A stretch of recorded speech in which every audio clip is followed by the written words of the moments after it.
नमस्कार दोस्तों। आज की हमारी मंजिल है बनारस का अक्षरधाम मंदिर, यानी दोस्तों स्वामी नारायण मंदिर। ये तो दोस्तों अक्षरधाम मंदिर दिल्ली में है, गुजरात में है, अहमदाबाद में है, संभवतः छत्तीसगढ़ में भी है। तकरीबन 5-6 दोस्तों राज्यों या फिर स्टेट में अक्षरधाम मंदिर है। लेकिन दोस्तों हम हैं बनारस के अक्षरधाम मंदिर में, जिसे स्वामी नारायण मंदिर के नाम से जाना जाता है।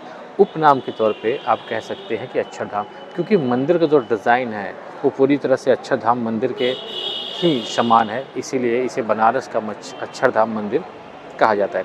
तो आइए दोस्तों, देख रहे हैं कि पीछे हमारे पीछे उसका गेस्ट हाउस है, यानी मंदिर परिसर की तरफ से चलाया जाता है। यहाँ पे बाहर के जो भी आप श्रद्धालु आएंगे यहाँ पे ठहरेंगे। तो आइए दोस्तों, ये देख लीजिए दोस्तों, पीछे हमारे मंदिर का प्रवेश द्वार है।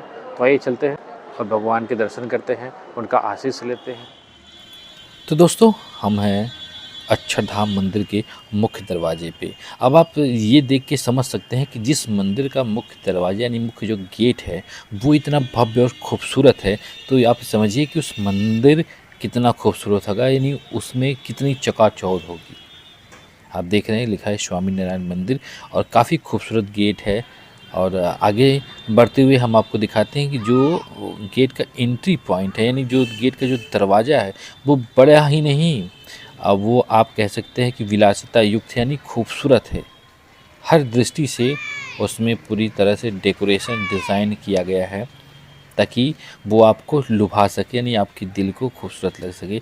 तो आप देख रहे हैं कितना बड़ा सा दरवाज़ा है और उसका जो आप कह सकते हैं पट या पल्ला, वो इतना खूबसूरत है।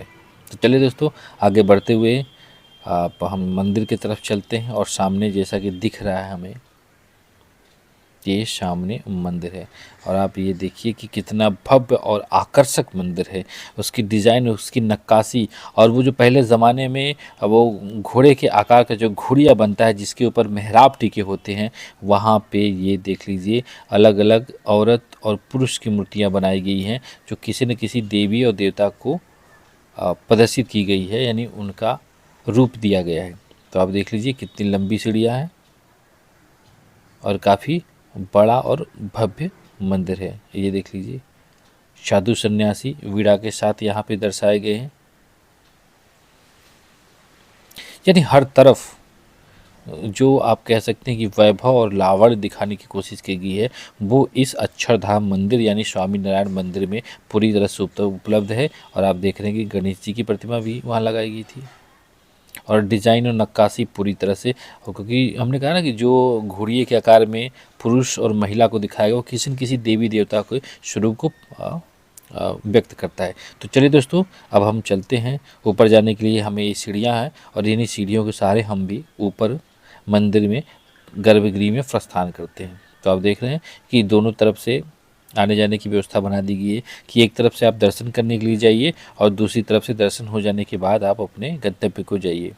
तो आप देख लें भव्यता का जो दुर्लभ नज़ारा मतलब हमारे सामने है कि वो बहुत अनूठा है, क्योंकि स्वामी नारायण जो मंदिर है पूरी तरह से विलासी और वैभवपूर्ण है। उसकी हर पिलरों में, उसके हर कोने यानी एक एक इंच में जो सुंदरता झलक रही है वो देख रही है। पूरी तरह से कहीं भी कोई ऐसा नहीं है।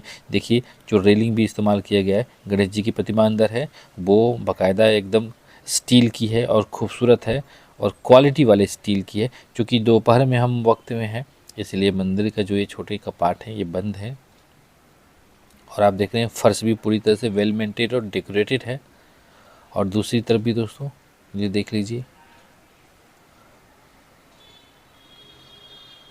ये देख लीजिए पवन पुत्र हनुमान, मतलब बहुत ही दुर्लभ और अनोखा, मतलब आप कह सकते हैं कि ये दर्शन हो रहा है, क्योंकि एक खूबसूरत से मंदिर में हम हैं और उसका जो आकर्षण है वो बहुत खूबसूरत है। और अब देख लीजिए आगे बढ़ते हुए जैसे भी आप इस मंदिर में आएंगे, दर्शन करने को आएंगे, तो जो शांति मन को प्रदान होती है ना, वो तो दर्शन से आपको मिलेगी, लेकिन जो इसके वैभव चकाचौंध को देख करके जो आपको शांति मिलेगी ना, वो है। क्योंकि आज का जो ज़माना हो गया है मॉडर्न हो चुका है, आज आधुनिकता देख के हम खुश होते हैं। और आप देखिए कि कितना विशाल फैन यानी पंखा लगाया गया है, यानी जो दर्शन करने आएगा उस कोई भी ऐसा व्यक्ति यहाँ नहीं होगा जिसको कि गर्मी के समय में हवा उपलब्ध ना हो सके।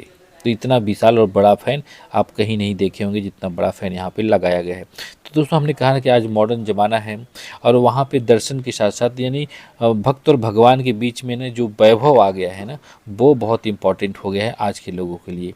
तो दोस्तों आप देख रहे हैं सामने एकदम दुर्लभ दर्शन हो रहे हैं प्रभु के।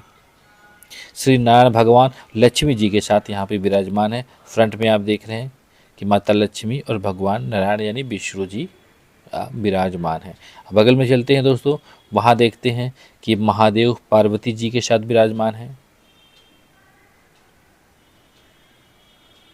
ये देख लीजिए, दुर्लभ झांकी है और दुर्लभ दर्शन आप कहेंगे कि महादेव और माता पार्वती की।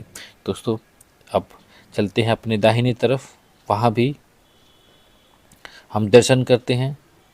यहाँ भी एक मूर्ति स्थापित है और ये देख लीजिए कृष्ण जी और राधिका यानी भगवान कृष्ण और माता राधा जी की यहाँ तस्वीर उकेरी गई है, लेकिन छोटे बाल स्वरूप में उकेरी गई है, बड़े विशाल मूर्ति के रूप में नहीं है। तो दोस्तों तीन तीन देव के और माता के साथ प्रभु के दर्शन करना ये अद्भुत दृश्य होता है, दुर्लभ दृश्य होता है। साथ ही साथ दोस्तों मंदिर का हम वैभव भी थोड़ा देख लेते हैं। आप देख लीजिए, हर नक्काशी हर डिज़ाइन एकदम यूनिक बनाई गई है और दिल को और आँखों को सुकून देने वाला है, क्योंकि इसके हर कोने में जो मैं अभी छत दिखा रहा हूँ, इसकी छत में भी आप देख लीजिए कि जो तस्वीरें उकेरी गई हैं वो भक्त और भगवान की जो संगति का दिया गया है ना, वो मानचित्र उस पर दर्शाया गया है कि किस तरह से भक्त और भगवान प्रेम को दर्शाते हैं। क्योंकि यहाँ पे विष्णु जी माता लक्ष्मी के साथ विराजमान है, महादेव जी पार्वती जी के साथ विराजमान है और कृष्ण राधा के, तो ये सब प्रेम का प्रदर्शन है।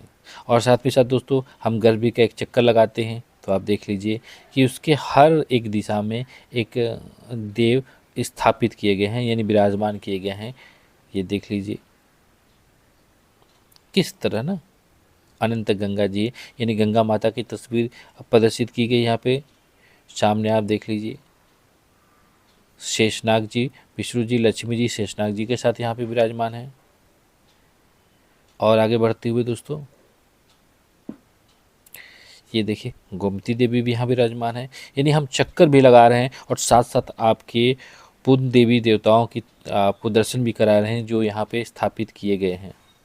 और ये दोस्तों देख लीजिए ये ब्रह्मा जी हैं, यानी लगभग लगभग सृष्टि के सारे मुख्य जो निर्माता हैं उनकी सारे की तस्वीर यानी मूर्तियां यहाँ पे विराजमान की गई हैं, जिनके दर्शन हमें साक्षात मिलेंगे। तो दोस्तों जब कभी आप आइए बनारस में तो स्वामी नारायण मंदिर यानी बनारस के अक्षरधाम मंदिर में आप ज़रूर आइए, क्योंकि ये पूरी फैसिलिटी के साथ है। साथ ही साथ दोस्तों हम चलते हैं, ये देख लीजिए सामने मंदिर परिसर का ये भोजनालय है ना, स्वामी नारायण भंडार। दोस्तों यहाँ बाहरी किसी लोगों के लिए भोजन उपलब्ध नहीं होता है, यहाँ पे उन्हीं के भोजन उपलब्ध होता है जो यहाँ के लॉज यानी जो सुविधा है, जो गेस्ट हाउस आप कह सकते हैं, लॉज कह सकते हैं, होटल कह सकते हैं, यानी जो कमरे यहाँ पे उपलब्ध हैं, जो वहाँ पे ठहरता है उसके खाने की व्यवस्था इन भंडार गृह में होती है। सामने देख लीजिए दोस्तों कृष्ण और राधा जी की एक खूबसूरत सी प्रतिमा स्थापित की गई है और जो बहुत ही खूबसूरत और लावण्यपूर्ण है।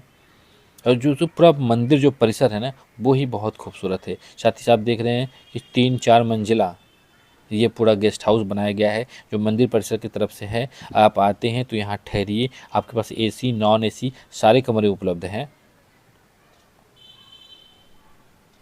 तो साथ ही साथ दोस्तों मंदिर प्रांगण में देख लीजिए कि सिल्क की यूनिक ऐसी 2-3 दुकानें हैं जो आपको सिर्फ पर्यटकों के लिए है कि अगर बाहर से आते हैं आप सिल्क की साड़ियाँ सिल्क की चीज़ें खरीदना चाहते हैं तो यहाँ आपको आसानी से उपलब्ध हो सके, ताकि आप अपने मनपसंद की चीज़ें यहाँ से आसानी से खरीद सकें। तो दोस्तों आज की वीडियो में बस इतना ही, मिलते हैं नेक्स्ट वीडियो में, तब तक के लिए नमस्कार।